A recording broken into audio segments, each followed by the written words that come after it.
Thanks for listening to the Tech Tools for Teachers podcast, where each week we talk about a free piece or two of technology that you can use in your classroom. I'm your host, Shanna Martin. I'm a middle school teacher, technology coach, and personalized learning coordinator for my district. And I'm her husband, Fuzz Martin. Hello, you.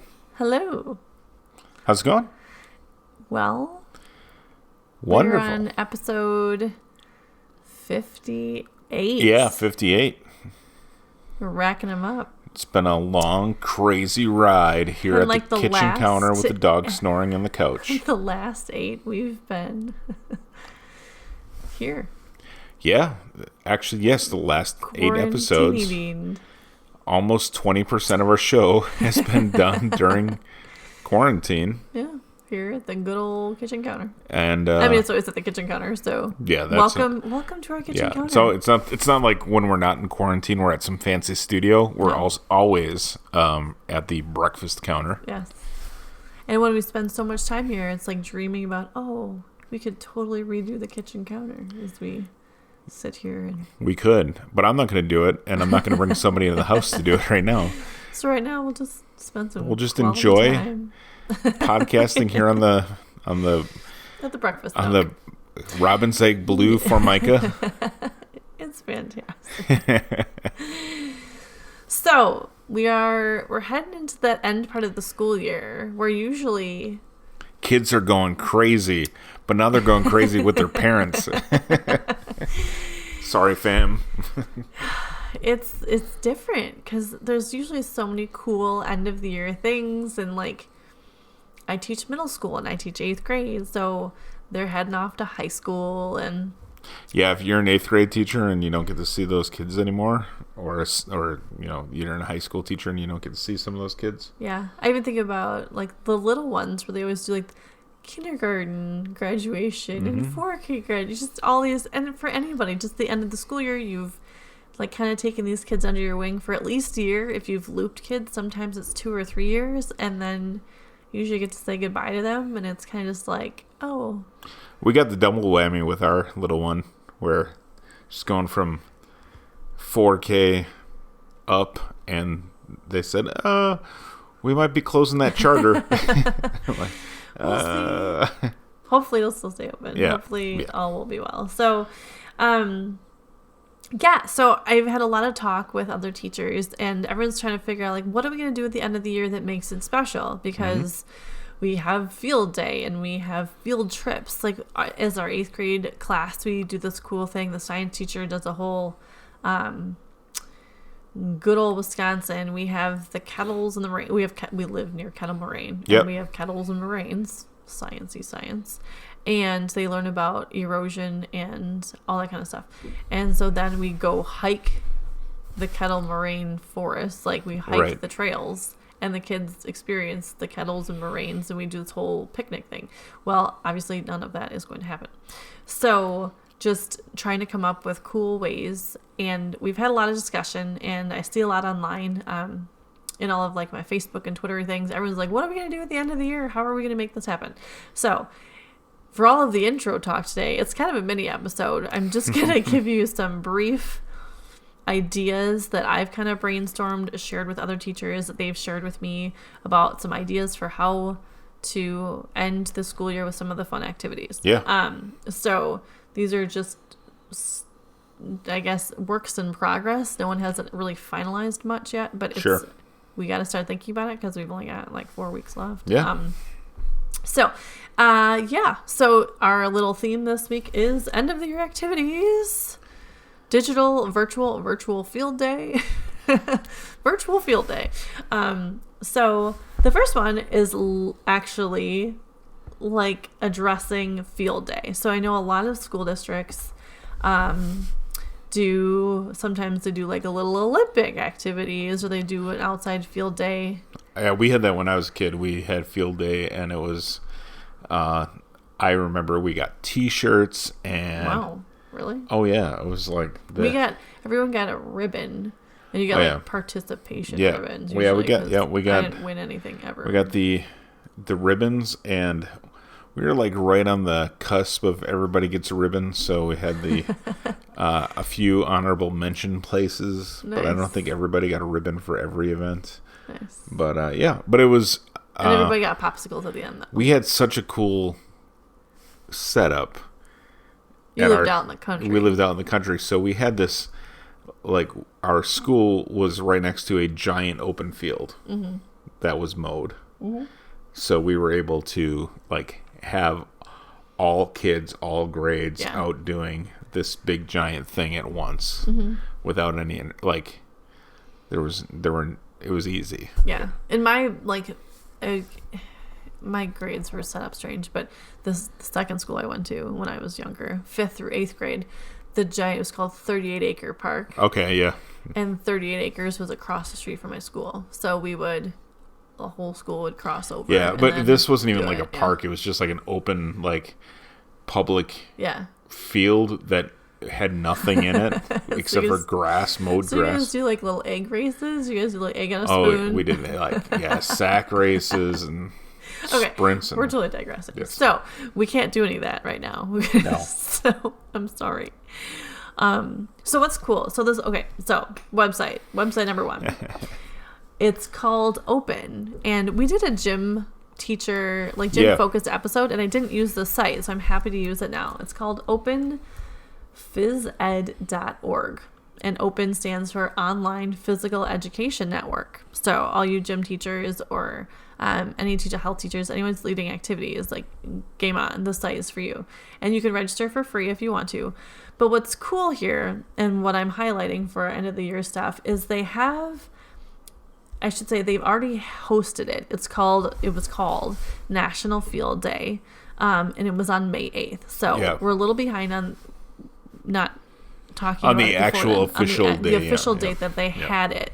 But if you click on it, all of their tabs, all of their resources are there, so you can hold a field day, like a national field day. You can hold a field day with your students, and they've got it all in PDFs or Words or even Google Docs for some of them.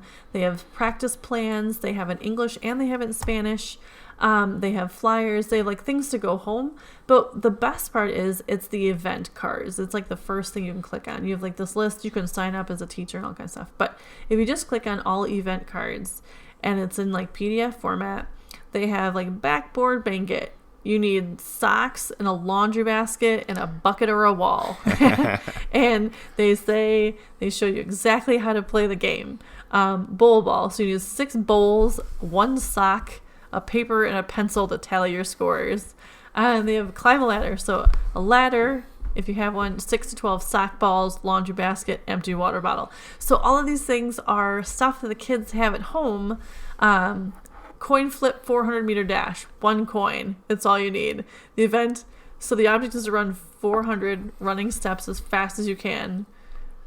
And then on the signal, flip the coin, let it land. And then if it lands on heads, you run 20 steps. And then the next person runs, like back and forth. Yeah. So what's cool is these event cards. So your whole, like, field day is planned for you with stuff the kids have at home, and they can videotape themselves doing it, or they can take pictures, or they could just tally what they're doing. Yeah, that's cool. But they have all the activities already set up for you, and it's with stuff kids have at home, which is awesome. Yeah, that's really cool. So what's really cool is I know we missed the official day and everything, but the fact that this resource is out there, if you want to have a field day or just take some of those ideas, create your own. It could even be like minute to win it type games. Yeah, and families, if you're looking to do something during the summer, or or even right now, just looking for some serenity and planning for yourself and your home and your kids. The openphyed.org National Field Day website is phenomenal. Yeah. And also on there too, they literally have a tool on there called Tools for Creating an Active Home. So it's set up for families to have activities at their home. They have all kinds of resources. And they even have, like, opening ceremonies and how to do things. So anyway, I know we missed the official day, but the resources are out there to create a field day at home with things that the kids have at home, which is cool. Yeah. So that's my little field day check it out. It's really fun and cool to see the things like sock balls. Like there are so many socks in this house that don't have matches. Like we can just set that up. Well, that's because the oldest one wears mismatched socks to be cool, and now the youngest one is wearing mismatched socks because her sister does it. I think the oldest one, though, actually, it's not that she wants to be cool. It's that she does not want to actually hunt for the other socks. So she just puts 2 clean socks on and calls it good. Yeah. Yeah. So that would drive me nuts. Yes, I agree. So, second thought. So we've got field day. Scavenger hunts. A lot of times, like we do scavenger hunts at our school. Depending on like age and grade, we have kind of like a little nature trail back by our school-ish, and the kids kind of go like hunt for pine cones and go hunt for stuff. Well, couple options. You can do a photo picture of scavenger hunt, where I've done a whole like one of my podcasts on scavenger hunts, where you can go back and there's a bunch of scavenger hunt sites. But you can also just have the kids do like a photo hunt where they take a picture of an animal, take a picture of mismatched socks, and then create a collage, or whoever reports back with 6 of the 10 things, like hooray for you, you'll get a special gold star next to your name on something. So you can do a photo hunt, which doesn't require anything. But a cool site, it's called treasure.run. So treasure.run. And there's several of them that kind of go together, but Treasure Run is the one that we're focusing on in this like collection.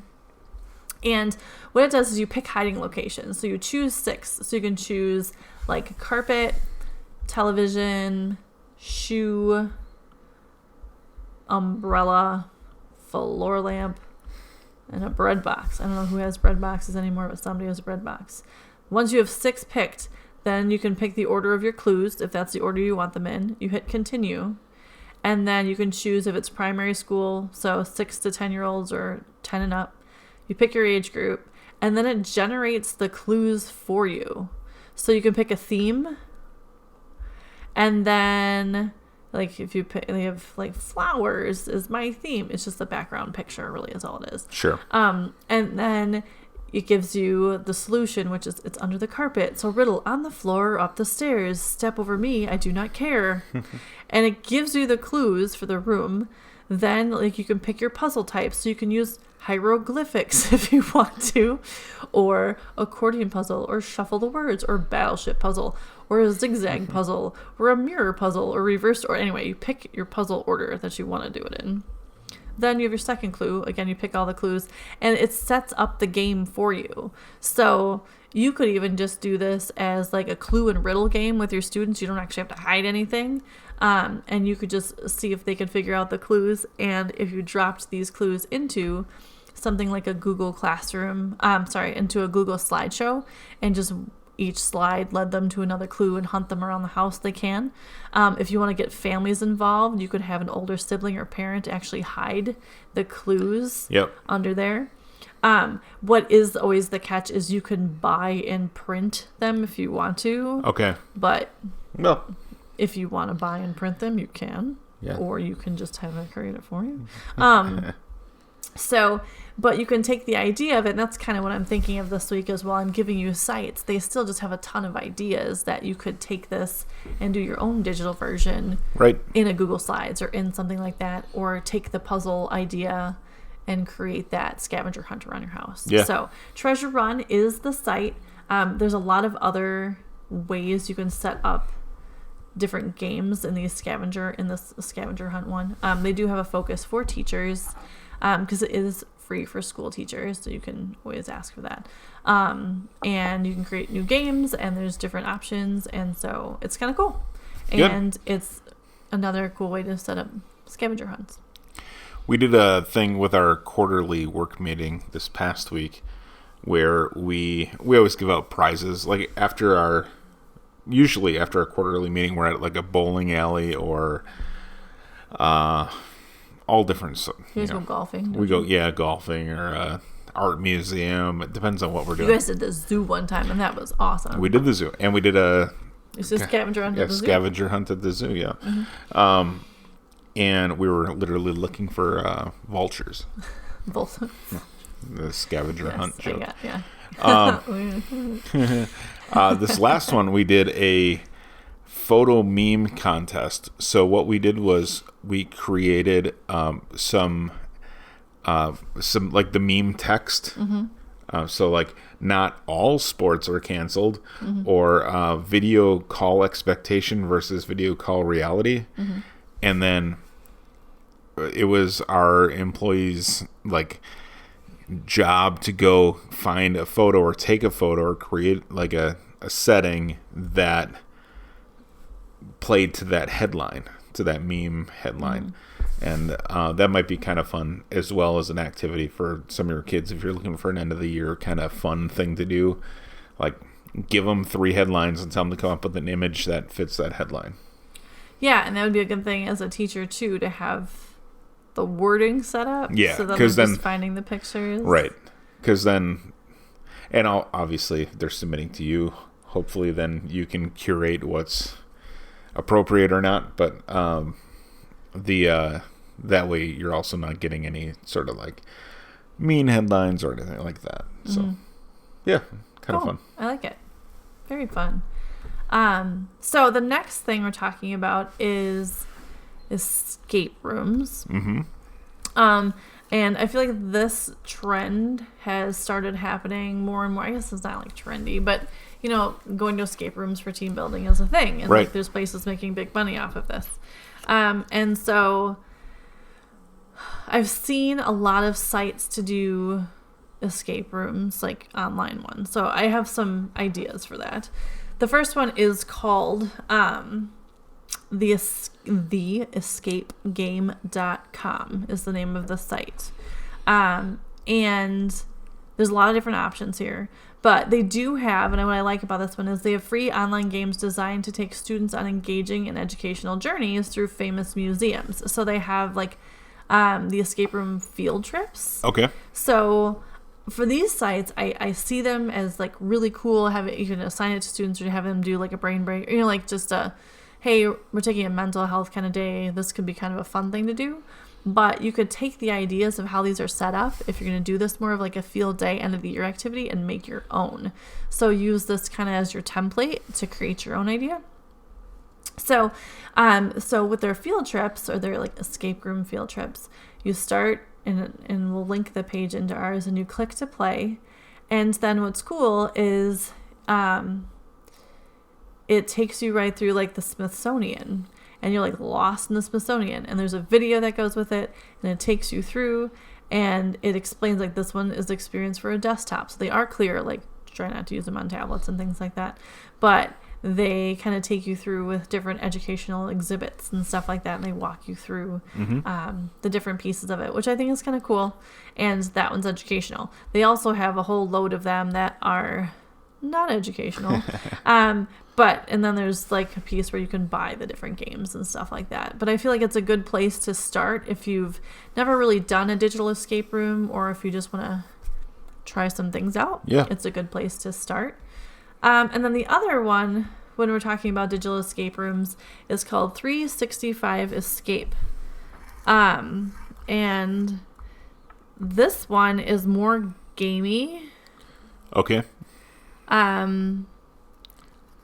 It's gamey. So if you could look at under 365escape.com, and then you go under like adventure, and like pick one. There's like feed the cow, so you can go through.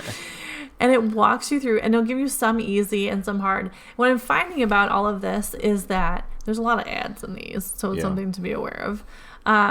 Also, it runs on Adobe Flash, so... Yeah, so that may or may not work for you. But if you want to get an idea of how to set up an escape room, like walking through the instructions, piece by piece, clicking on things, it's a good way to learn how to set up an escape room. Yeah, that's cool. So that then leads me to, so try that one out. That's more like gamified if you're like gamey things for your kids.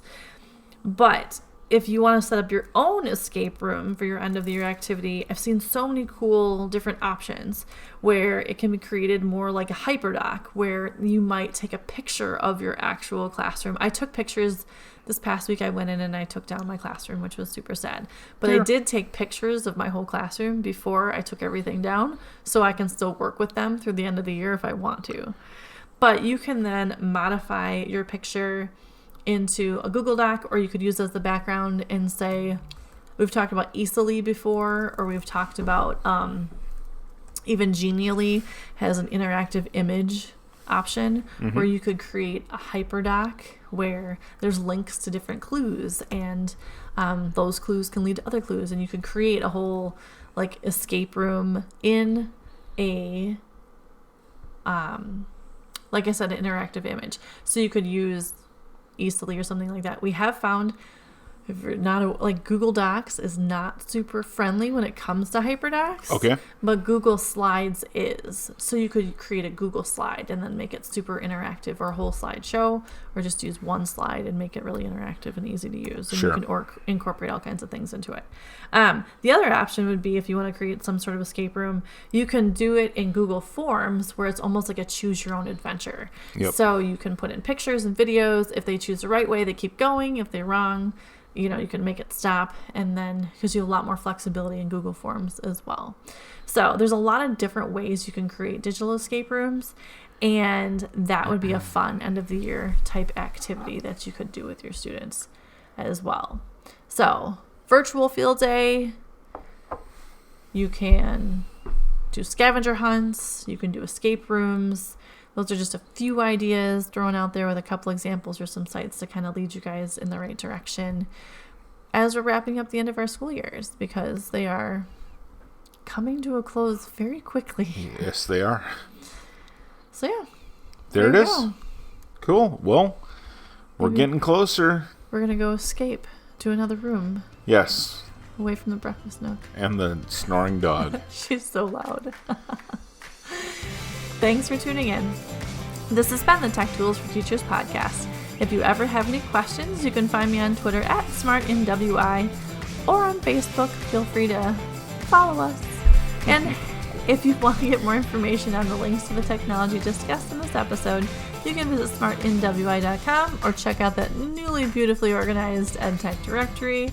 New episodes each week. Thanks for listening. Go educate and innovate. The ideas and opinions expressed in this podcast and the Smart and WI website are those of the author, Shanna Martin, and not of her employer. Prior to using any of the technologies discussed on this podcast, please consult with your employer regulations. This podcast offers no guarantee that these tools will work for you as described, but we hope they do. And we'll talk to you again soon on the Tech Tools for Teachers podcast.